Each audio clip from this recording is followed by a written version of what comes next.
Assalamualaikum warahmatullahi wabarakatuh.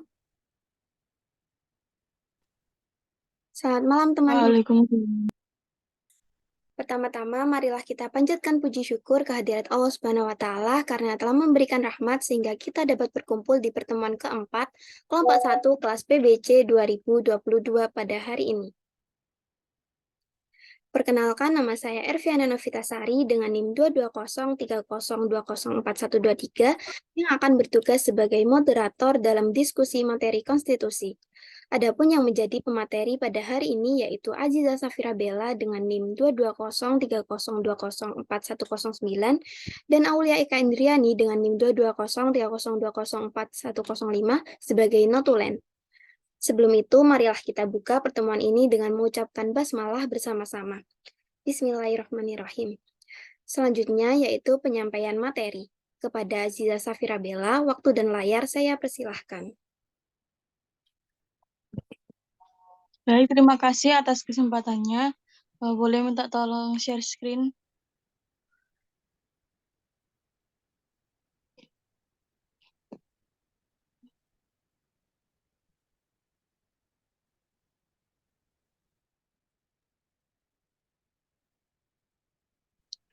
Baik, materi yang akan saya bawakan pada pertemuan kelima ini adalah di bab 4, yaitu konstitusi. Perkenalkan, nama saya Aziza Safira Bella, NIM 109 dari kelas pendidikan biologi C tahun 2022. Bisa next. Adapun yang pertama akan dibahas adalah pendahuluan, yang mana konstitusi adalah keseluruhan ketentuan dan aturan dasar tentang kenegaraan. Negara yang berdiri tidak akan pernah lepas dari konstitusi, karena konstitusi merupakan dasar dari peraturan hukum negara. Disebut juga sebagai hukum fundamental negara yang akan menjadi acuan dari dasar hukum yang lain. Hampir semua negara di dunia memiliki konstitusi tertulis atau undang-undang dasar UUD yang pada umumnya mengatur mengenai pembentukan, pembagian wewenang, dan cara bekerja berbagai lembaga kenegaraan, serta pelindungan hak asasi manusia.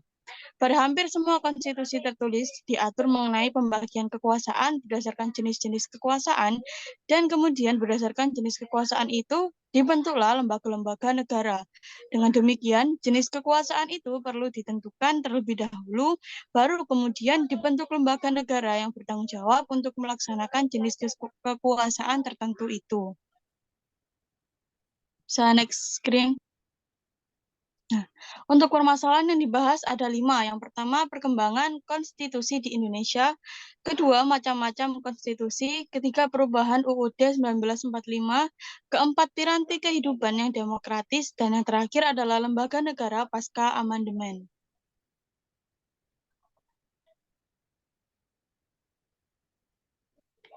Yang pertama adalah perkembangan konstitusi di Indonesia. Para pejuang NKRI menyepakati untuk menyusun sebuah undang-undang dasar sebagai konstitusi tertulis dengan segala aspek makna dan fungsinya. Konstitusi Indonesia disahkan oleh Panitia Persiapan Kemerdekaan Indonesia setelah proklamasi kemerdekaan, tepatnya pada 18 Agustus tahun 45. Konstitusi Indonesia dikenal juga dengan sebutan Revolusi Groundwork. Oleh karena itu, meskipun UUD 1945 adalah konstitusi yang sangat singkat dan memuat 37 pasal, namun ketika materi muatan konstitusi harus ada menurut ketentuan umum teori konstitusi.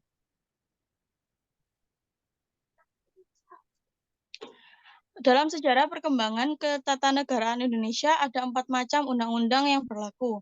Yang pertama itu periode 18 Agustus 1945 sampai dengan 27 Desember 1949, yaitu penetapan Undang-Undang Dasar 1945 saat Republik Indonesia diproklamasikan pada tanggal 17 Agustus 1945. Republik yang baru ini belum mempunyai Undang-Undang Dasar. Sehari kemudian pada tanggal 18 Agustus tahun 45, rancangan undang-undang disahkan oleh PPKI sebagai Undang-Undang Dasar Republik Indonesia setelah mengalami beberapa proses. Kedua, periode 27 Desember 49 sampai 17 Agustus tahun 50, yang mana penetapan Konstitusi Republik Indonesia Serikat. perjalanan negara baru Republik Indonesia ternyata tidak luput dari rongrongan pihak Belanda yang menginginkan untuk kembali berkuasa di Indonesia. Akibatnya, Belanda mencoba untuk mendirikan negara-negara seperti negara Sumatera Timur, negara Indonesia Timur, negara Jawa Timur, dan sebagainya selatan. Dengan usaha Belanda tersebut, maka terjadilah agresi Belanda. Satu pada tahun 47 dan agresi dua tahun 48. Dan ini mengakibatkan diadakannya KMB yang melahirkan negara Republik Indonesia Serikat, sehingga undang-undang yang seharusnya berlaku untuk seluruh negara Indonesia itu hanya berlaku untuk negara Republik Indonesia Serikat saja. Ketika periode 17 Agustus 1950 sampai 5 Juli tahun 59. Yang mana penetapan Undang-Undang Dasar sementara tahun 1960. Periode federal dari Undang-Undang Dasar Republik Indonesia Serikat tahun 49 merupakan perubahan sementara, karena sesungguhnya bangsa Indonesia sejak 17 Agustus 95 menghendaki sifat kesatuan. Maka negara Republik Indonesia Serikat tidak bertahan lama karena terjadinya penggabungan dengan Republik Indonesia. Hal ini mengakibatkan wibawa dari pemerintah Republik Indonesia Serikat menjadi berkurang. Akhirnya dicapailah kata sepakat untuk mendirikan kembali Negara Kesatuan Republik Indonesia. Kemudian pada periode keempat, yaitu 5 Juli 59 dan sampai sekarang, yaitu penetapan berlakunya kembali Undang-Undang Dasar 1945. Dengan dekret Presiden 5 Juli tahun 59, berlakulah kembali Undang-Undang Dasar 1945 dan perubahan dari Majelis Permusyawaratan Rakyat sementara Orde Lama pada masa 1959 sampai 1965 menjadi Majelis Permusyawaratan Rakyat sementara Orde Baru. Perubahan ini dilakukan karena Majelis Permusyawaratan Rakyat sementara Orde Lama dianggap kurang mencerminkan Undang-Undang Dasar 1945. Bisa di next screen.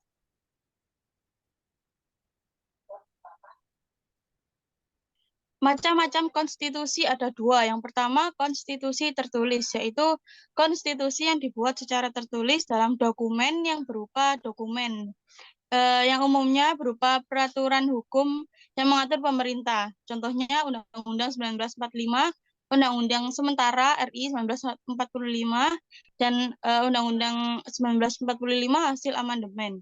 Kedua, konstitusi tak tertulis, yang juga sering disebut sebagai konvensi, yang isinya meliputi kebiasaan, tradisi, dan adat masyarakat tertentu. Contohnya pidato kenegaraan, musyawarah, pidato presiden di awal tahun, dan adat istiadat.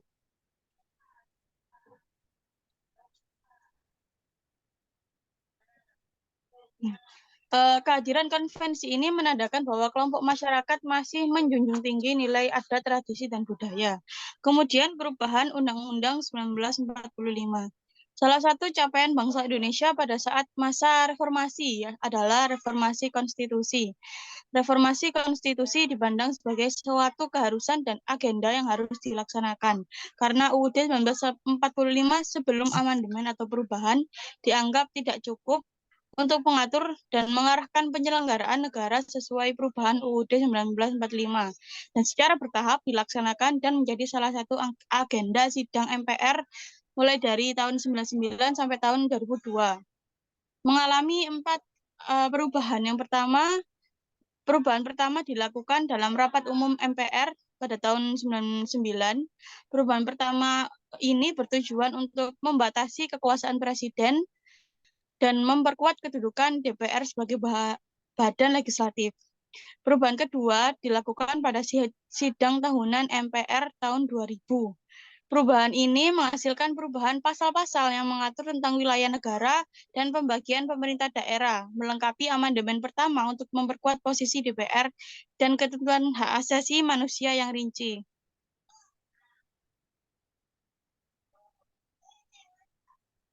Kemudian perubahan ketiga yang disahkan pada sidang tahunan MPR tahun 2001. Amandemen yang dilakukan pada tahap ini mengubah dan atau melengkapi prinsip dasar kenegaraan, ketentuan pasal-pasal tentang lembaga negara dan hubungan antar lembaga negara, dan tentunya ketentuan tentang pemilihan umum. Yang perubahan keempat ini dilakukan pada sidang tahunan MPR 2002.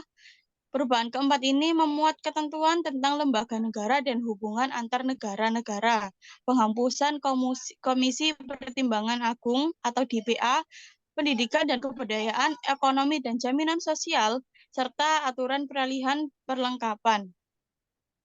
Dari sisi tersebut ada sisi lain, yaitu sisi kualitatif, yaitu UUD bersifat sangat mendasar karena mengubah prinsip kedaulatan rakyat yang semula dilaksanakan sepenuhnya oleh MPR.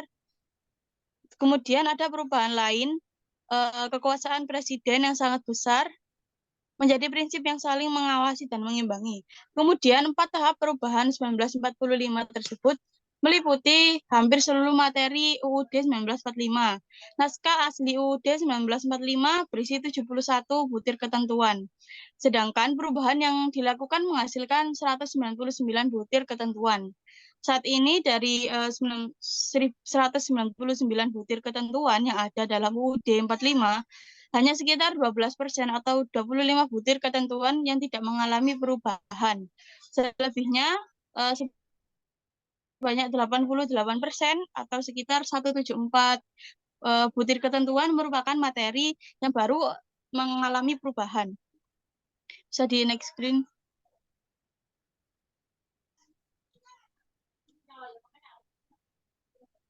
Kemudian yang keempat ada piranti kehidupan yang demokratis.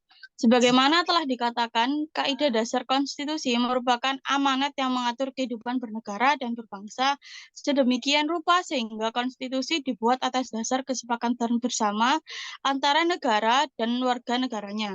Konstitusi adalah bagian dari dan menciptakan kehidupan demokratis semua warga negara. Jika suatu negara memilih demokrasi, maka konstitusi yang demokratis merupakan aturan yang dapat menjamin terwujudnya demokrasi di negara tersebut. Setiap konstitusi demokrasi harus memuat prinsip-prinsip dasar demokrasi.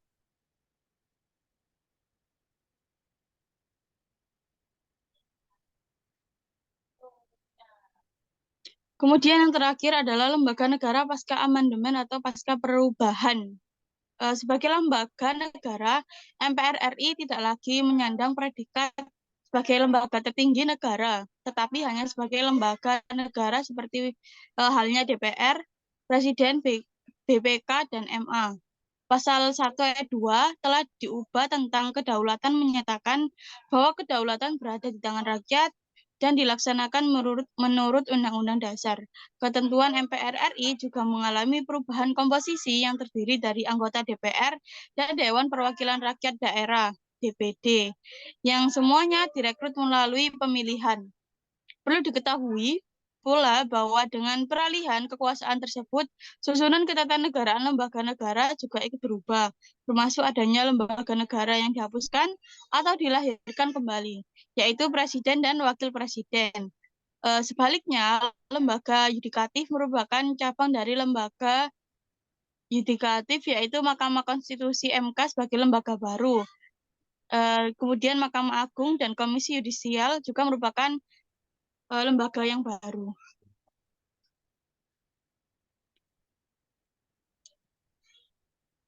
Dari banyaknya permasalahan yang dibahas, dapat diambil kesimpulan bahwa konstitusi ialah keseluruhan ketentuan dan aturan dasar tentang kenegaraan, juga sebagai hukum fundamental negara yang akan menjadi acuan dari dasar hukum yang lain.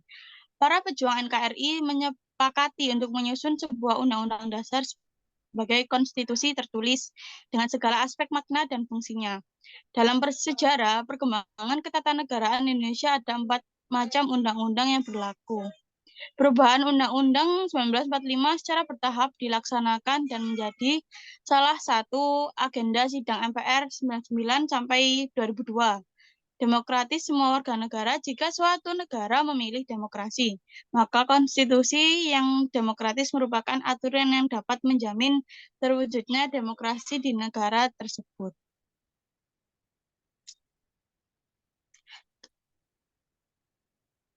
Ini daftar rujukan yang saya ambil untuk mengangkat materi konstitusi. Setelah ini, apakah ada yang ditanyakan? Saya kembalikan kepada moderator. Baik, terima kasih atas materi yang telah diberikan. Selanjutnya saya akan buka sesi tanya jawab. Kepada yang ingin memberikan pertanyaan, dimohon untuk raise hand atau menuliskan pertanyaan pada kolom komentar.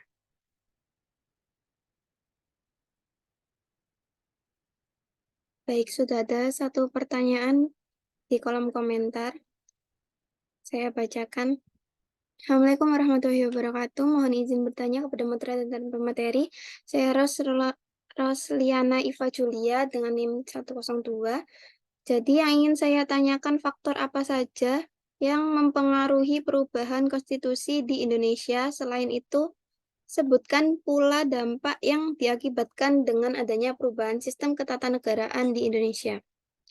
Apakah dari pemateri bisa langsung dijawab atau pertanyaan-pertanyaan akan dikumpulkan dahulu?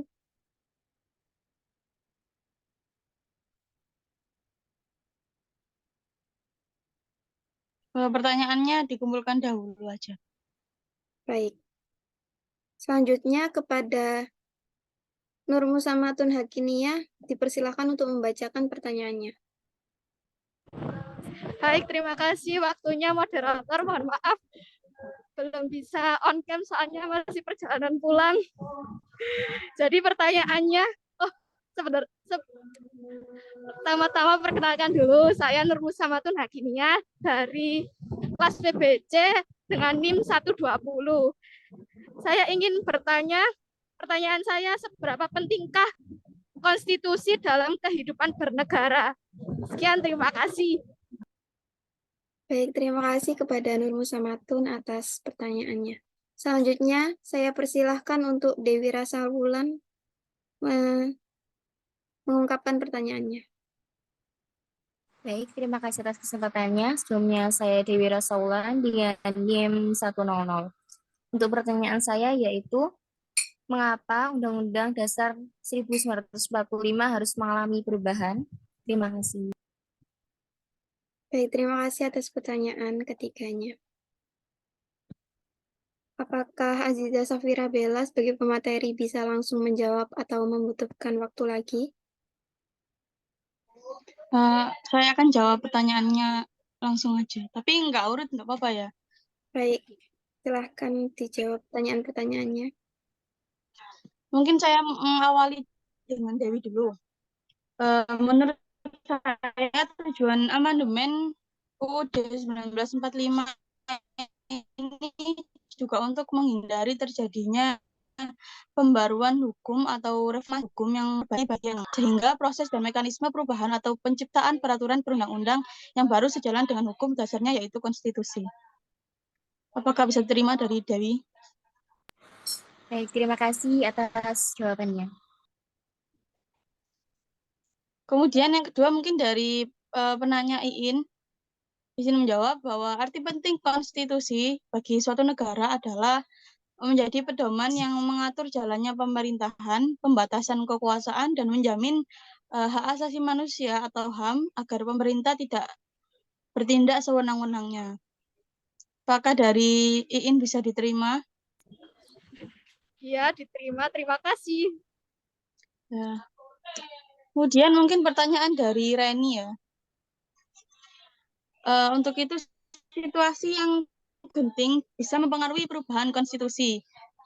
Karena sistem ketatanegaraan tidak dijalankan dengan baik, pemerintahan yang kacau dan terjadi ketidakpercayaan dalam menjalankan pemerintahan. Melalui Dekret Presiden kembali menggunakan UUD 1945, Presiden akan mengambil alih kepemimpinan nasional konstitusi.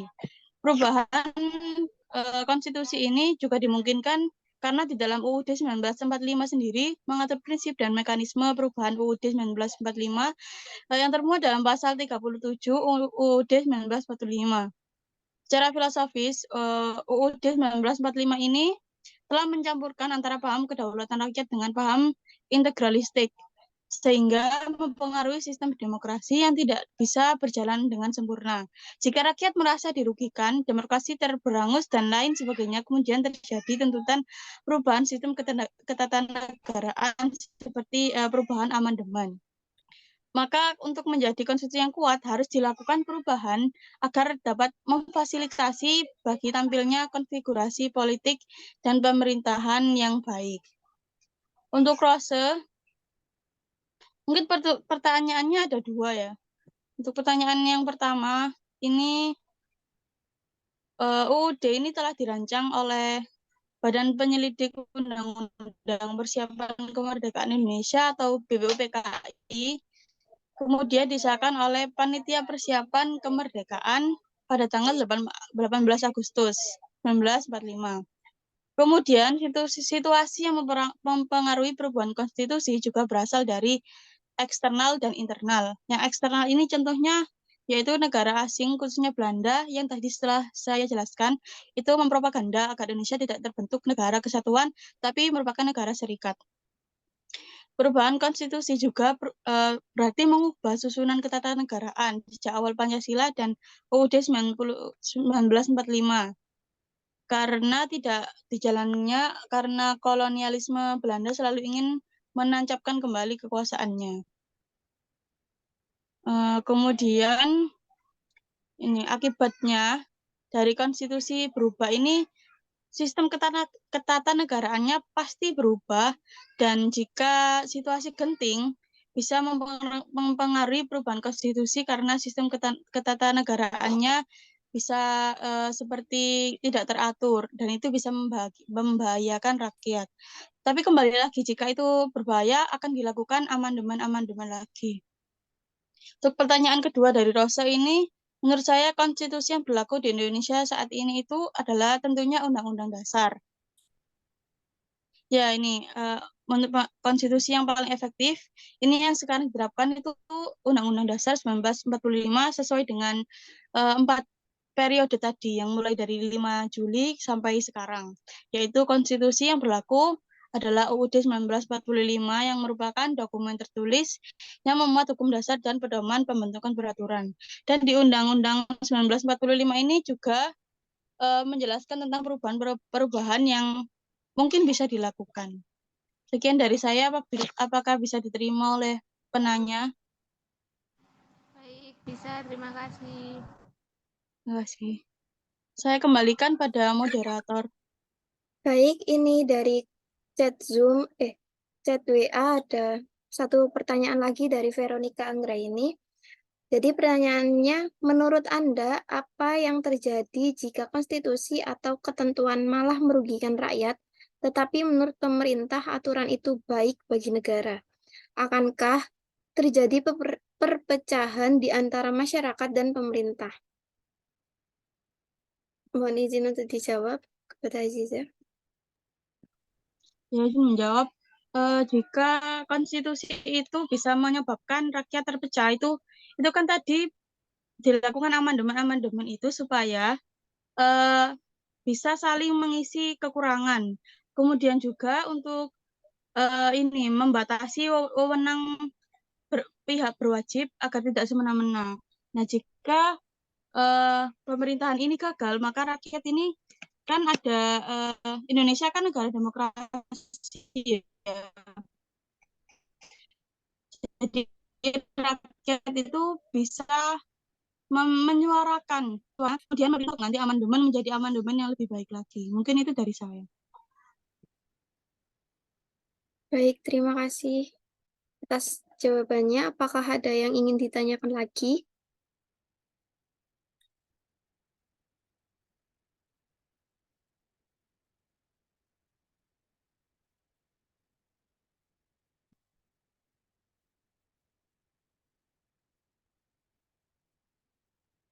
Saya beri waktu 2 menit untuk siapa tahu ada yang mau bertanya lagi ya.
Izin bertanya. Baik, untuk Indri kami persilakan untuk mengungkapkan pertanyaannya. Sebelumnya perkenalkan, saya Aulika Indrani, NIM 105. Tadi kan sempat disinggung tentang revolusi Groundway. Yang dimaksud dengan revolusi Groundway itu apa ya? Terima kasih. Terima kasih Indri atas pertanyaannya. Apakah Aziza bisa langsung menjawab? Baik, izin menjawab pertanyaan dari Aulia Ika Indri.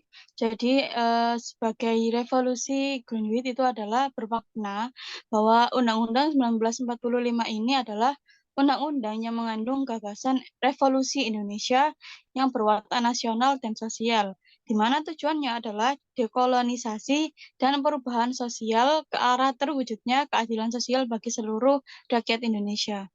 Apakah ada sanggahan? Sudah bisa diterima, terima kasih. Terima kasih.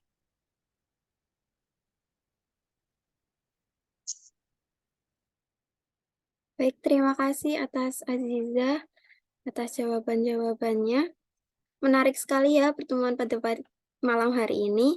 Selanjutnya saya akan membacakan kesimpulan dari pertemuan kita hari ini. Yaitu, konstitusi merupakan keseluruhan ketentuan dan aturan dasar tentang kenegaraan sekaligus sebagai hukum fundamental yang akan menjadi acuan dasar hukum yang lain. Selama sejarah perkembangan ketatanegaraan Indonesia ada 4 macam undang-undang yang pernah berlaku. Perubahan Undang-Undang Dasar dilakukan secara bertahap dan menjadi agenda sidang MPR 1999 sampai 2002. Kaidah dasar konstitusi adalah amanat yang mengatur kehidupan negara dan bangsa sehingga konstitusi dibuat atas dasar kepentingan bersama antara warga dan negaranya. Baik, untuk menutup pertemuan pada malam hari ini, marilah kita bersama-sama mengucapkan hamdalah. Alhamdulillah, semoga materi yang disampaikan oleh Aziza Safira Bella dapat bermanfaat bagi kita semua. Saya selaku moderator pada pertemuan hari ini mengucapkan terima kasih yang sebesar-besarnya kepada pemateri dan juga teman-teman yang menyempatkan waktunya untuk hadir. Mari kita bertepuk tangan kepada pemateri dan juga semua yang terlibat pada pertemuan ini.